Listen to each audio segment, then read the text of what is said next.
영어는 언어입니다. 언어, 말이라는 얘기죠. 우리도 한국말을 구사하잖아요. 그런데 우리가 한국말을 구사할 때 단어로 말하지 않고 문장으로 말을 합니다. 물론 단어로도 말을 할 수는 있지만 단어로만 이야기를 하면은 말의 뜻이 온전하게 전해지지가 않죠. 온전하게 말을 하기 위해서는 문장으로 말을 해야 합니다. 영어도 마찬가지예요. 영어도 문장으로 말을 해야 되는 거예요.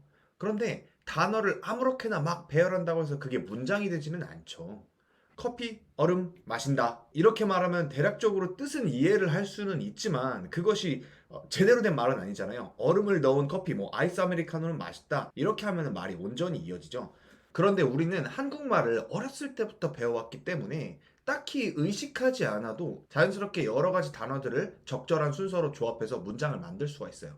그렇지만 영어의 경우는 그렇지 않죠. 우리가 어렸을 때부터 뭐 영어를 쓰는 국가에서 자랐다거나 아니면은 진짜 어렸을 때부터 영어에 노출이 많이 되어서 문장도 많이 듣고 말도 많이 해봤다면은 자연스럽게 그게 되겠지만 그렇지 않은 시점에 이르러서는 자세하게 한번 공부를 해볼 필요가 있습니다. 자, 무슨 말이냐? 문장으로 말을 해야 되는데 그 문장으로 말을 하기 위해서는 먼저 문장 구성 성분에 대해서 알아볼 필요가 있어요. 문장 구성 성분이란 문장을 구성하는 성분이라는 뜻이에요. 문장을 하나의 퍼즐이라고 쳤을 때 문장 구성 성분은 퍼즐 조각이라고 부를 수가 있습니다. 이 퍼즐 조각들이 적절한 순서대로 맞춰져서 온전한 하나의 그림을 만드는 거예요. 퍼즐 조각들을 내 마음대로 맞추면 그게 퍼즐이 완성이 되나요? 그렇지 않죠. 특정한 순서로만 맞춰야 합니다. 그거에 대해서 오늘 공부를 해볼 거예요. 영어 문장을 보기 앞서서 먼저는 한국어 문장을 보도록 합시다. 나는 커피를 마신다 라는 문장인데요. 나는 커피를 마신다 하나의 문장이죠. 근데 이 문장을 잘 살펴보면은 세 가지 요소로 이루어져 있음을 알 수 있습니다. 간단한 문장이기 때문에 띄어쓰기로 끊어지긴 하는데 원래 모든 문장들이 다 띄어쓰기로 이렇게 문장 구성 성분이 나눠지는 건 아니에요. 자, 이 문장을 보면 어때요? 먼저 나는 커피를 마신다 이렇게 나눠지죠. 나는 커피를 마신다. 이 문장을 잘 살펴보면은 모든 문장에는 문장의 주인공이 있어요. 그 문장에서 핵심적인 역할을 하는 주인의 역할을 하는 주인공이 있습니다.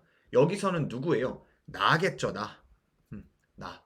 그리고 모든 문장은 그 핵심적인 주인공, 문장의 주인공이 하는 행동이 뭔지에 대해서 나와 있어요. 우리는 이 문장을 보면은 이런 그림이 그려질 수 있어요. 내가 여기 있고요. 내가 컵을 이렇게 들고 있을 수 있겠죠. 그리고 이게 커피거든요. 그래서 내가 커피를 마신다라는 걸 알 수가 있죠. 이 문장에서는 주인공이 누구예요? 나죠, 나. 나. 내가 주인공이고요. 내가 하는 동작이 뭐예요? 동작. 그게 바로 마신다. 이고요. 그리고 뭐를 마셔요? 뭐를. 그것도 중요하죠. 여기서는 커피입니다. 문장을 봤을 때 나라는 주인공 그리고 마신다라는 동작 커피를이라는 그 동작의 대상까지 각각을 지칭하는 용어가 있습니다. 그 용어를 알아야 돼요. 그 용어는 총 네 가지가 있는데요. 뭐라고 하냐면 주어, 서술어, 목적어, 보어라고 해요. 주어, 서술어, 목적어, 보어. 이거를 문장 구성 성분이라고 합니다. 여러분은 이 네 가지를 꼭 알고 계셔야 돼요. 많은 선생님들이 서술어라는 말을 동사라고 대체를 하기도 해요. 이게 완전히 틀린 말은 아닌데 또 그렇다고 해서 완전히 같은 말도 아니거든요. 서술어와 동사의 차이에 대해서는 나중에 설명을 하겠지만 일단은 서술어라고 지칭하고 여러분들이 따라와 주셨으면 좋겠습니다. 자, 그럼 먼저 주어가 뭔지, 서술어가 뭔지, 목적어가 뭔지, 보어가 뭔지 간단하게 정의하고 넘어가 볼게요. 얘네들은 다시 한번 말씀드리지만 문장의 구성 성분이에요. 문장 속에서 주어, 서술어, 목적어, 보어가 있는 거예요. 만약에 문장이 아니야. 이건 문장이 아니야. 그러면 주어도 없고 서술어도 없고 목적어도 없고 보어도 있을 수가 없습니다. 오로지 문장 안에서만 필요한 겁니다. 자, 주어라고 하면 주어는 뭐냐면은 말 그대로 주인공이에요. 문장의 주인공, 문장의 주인공을 주어라고 해요. 모든 문장에는 문장의 주인공이 항상 있습니다. 서술어는 동사라고도 할 수도 있다고 했죠. 서술어를 어떻게 정의하냐면 문장의 주인공이 하는 행동이라고 정의할 수 있습니다. 문장의 주인공이 하는 행동. 모든 문장은 주어와 서술어는 반드시 있어요. 목적어는 있을 수도 있고 없을 수도 있고 보어도 있을 수가 있고 없을 수도 있는데 주어랑 서술어는 무조건 있습니다. 그래서 이 두 개 반드시 꼭 기억해 두시고요. 자, 그럼 목적어는 뭐냐? 목적어는 문장의 주인공이 하는 행동의 목적 또는 대상이에요. 보어는 뭐냐? 보어 할 때 이 보자가 무슨 보자냐면은 보충한다 할 때 보자예요. 보충하는 친구거든요. 보충하는 친구. 근데 뭐를 보충하냐면은 주어 또는 목적어를 보충합니다. 주어 또는 목적어를 보충한다는 거예요. 주어와 목적어를 동시에 보충하지는 않아요. 주어를 보충하거나 아니면 목적어를 보충하거나 둘 중 하나입니다. 이 네 가지예요. 주어, 서술어, 목적어, 주어가 뭐야? 라고 누가 물어보면 어떻게 대답해야 돼요? 문장의 주인공이다. 서술어가 뭐야? 라고 물어보면 문장의 주인공이 하는 행동이라고 대답을 하셔야 되고요. 목적어가 뭐야? 라고 하면은 문장의 주인공이 하는 행동의 목적 또는 대상 이렇게 표현을 하셔야 됩니다. 보어가 뭐냐라고 물어봤을 때는 주어 또는 목적어를 보충하는 친구다 이렇게 대답을 하시면 돼요. 그리고 이 문장 구성 성분들의 공통점이 뭐냐면 전부 다 어라는 단어로 끝나요. 주어, 서술어, 목적어, 보어예요. 반면에 나중에 배울 건데 단어를 지칭하는 개념들, 동사, 명사 이런 애들은 다 사로 끝나요. 그렇기 때문에 어로 끝나는 애들과 사로 끝나는 애들을 구분을 할 수가 있어야 됩니다. 자, 주어, 서술어, 목적어, 보어 얘네들을 실제 문장에서 한번 구분을 해볼게요. 자, 첫 번째 문장 My mom kicked my dog. 우리 엄마가 나의 개를 발로 찼다라는 뜻인데요. 이 문장의 주인공은 누구겠어요? 당연히 나의 엄마겠죠. 그래서 주어가 나의 엄마입니다. 나의 엄마는 kicked, 발로 찼다. 문장의 주인공은 엄마고요. 문장의 주인공이 한 행동이 뭐예요? 발로 찬 거죠. 네, 그래서 이게 바로 서술어가 되겠고요. 그리고 문장의 주인공이 행동을 했는데 그 행동의 대상, 발로 찬 거의 대상이 누구예요? 나의 개죠. 그래서 my dog가 뭐가 되냐면은 목적어가 됩니다. 우리 엄마가 문장의 주인공, 우리 엄마가 한 행동은 kicked, 발로 찼다. 행동이죠. 그리고 그 행동의 대상은 뭐예요? my dog, 나의 개. 우리 엄마가 발로 찼다. 나의 개를 주어, 서술어, 목적어 이렇게 이루어져 있는 문장입니다. 두 번째 문장은요. I was angry. I was angry. 해석을 하면 나는 화가 났다. 나는 화가 났다라는 뜻인데요. 문장의 주인공은 누구겠어요? 화가 난 게 누구예요? 나죠, 나. 그렇기 때문에 내가 주어고요.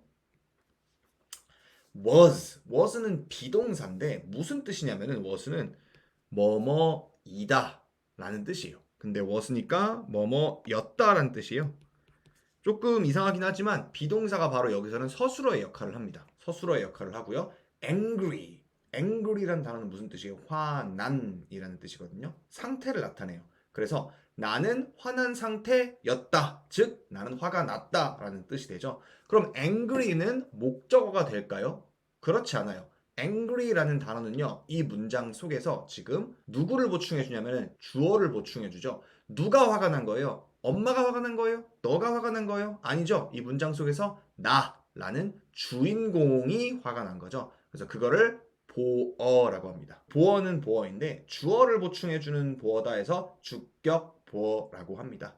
새로운 개념이 나왔는데 요거는 다음번에 제가 좀 더 자세히 설명을 할게요. 자, 마지막 문장입니다. 한번 읽어볼게요. 길어 보이지만 The girl sitting next to me looked sad. 이런 문장인데 이 문장은 해석을 해드릴게요. 내 옆에 앉아있는 소녀는 슬퍼 보인다 라는 뜻이에요. 내 옆에 앉아있는 소녀는 슬퍼 보인다. 자, 잘 생각해 보세요. 내 옆에 앉아있는 소녀는 슬퍼 보인다. 이 문장의 주인공이 누굴까요? 딱 봐도 소녀죠, 소녀. 근데 그 소녀가 어떤 소녀래요? 내 옆에 앉아있는 소녀래요. 이렇게 소녀를 꾸며주는 말들이 있죠. 여기까지가 통째로 문장의 주인공이라고 해석을 해야 돼요. 그래서 주어는 The girl sitting next to me. 여기까지가 문장의 주인공입니다. sitting next to me가 옆에 앉아있는 이라는 뜻을 가지고 있나요? 저는 잘 모르겠는데요. 상관없어요. 이 문장을 왜 가지고 왔냐면은 주어라는 게 꼭 저렇게 my mom, I처럼 짧아야만 한다는 게 아니라 이런 식으로 길게도 만들어질 수가 있다라는 걸 보여드리려고 가져온 거예요. The girl sitting next to me. 내 옆에 앉아있는 소녀라는 뜻으로 이게 통째로 주어가 됩니다. 그 다음에 look이라는 단어는요. 보다라는 뜻이 아니에요. 뭐뭐처럼 보인다라는 뜻입니다. 소녀가 슬퍼 보인다라고 했죠. 동작은 뭐예요? 보인다. 이게 동작이잖아요. 그래서 이게 서술어가 되고요. sad는 슬픈이라는 형용사예요. 이 sad라는 단어는 뭐를 지금 꾸며주고 있냐면 이 문장 속에서 주어를 꾸며주고 있어요. 주어를 보충해주고 있죠. 동작의 목적 또는 대상이 아니라는 거예요. 보이다, 슬퍼 보인다라는 게 슬퍼가 이 동작의 대상이 아니잖아요. 여기서는 어때요? 주어가 슬픈 거죠. 주어가 슬퍼 보이는 거잖아요. 그래서 주어를 보충해주는 겁니다. 그래서 여기서도 보어가 됩니다. 아, 선생님, 저 여기까지 들었는데 이게 주어고 서술어고 뭐 조금은 알겠는데 목적어, 보어 이런 거 너무 헷갈려요. 뭔 소린지 모르겠어요. 이러셔도 상관없어요. 그거는 다음 시간, 다다음 시간을 통해서 여러분도 저처럼 이렇게 주어, 서술어, 목적어, 보어를 구분할 수 있는 능력을 갖추게 되실 거예요. 그렇기 때문에 지금 당장 답답하셔도 괜찮습니다. 지금 제가 굳이 이 문장들, 어려워 보이는 문장들을 가져와서 여러분들에게 설명을 드리는 이유는 이런 식으로 문장이라는 건 주어, 서술어, 목적어 이런 것들로 구분이 된다는 걸 보여주기 위해서 오늘 꼭 익혀두시고 외워두셔야 될 거는 바로 이겁니다. 주어, 서술어, 목적어, 보어 이렇게 어로 끝나는 네 가지가 문장 구성 성분이고 주어가 뭐야? 서술어가 뭐야? 목적어가 뭐야? 보어가 뭐야? 라고 제가 물어봤을 때 여러분은 주어는 문장의 주인공, 서술어는 문장의 주인공이 하는 행동 이런 식으로 안 보고도 팍팍 답이 나올 수 있게끔 연습을 하셔야 된다는 겁니다. 네, 오늘 여기까지 하겠습니다. 감사합니다.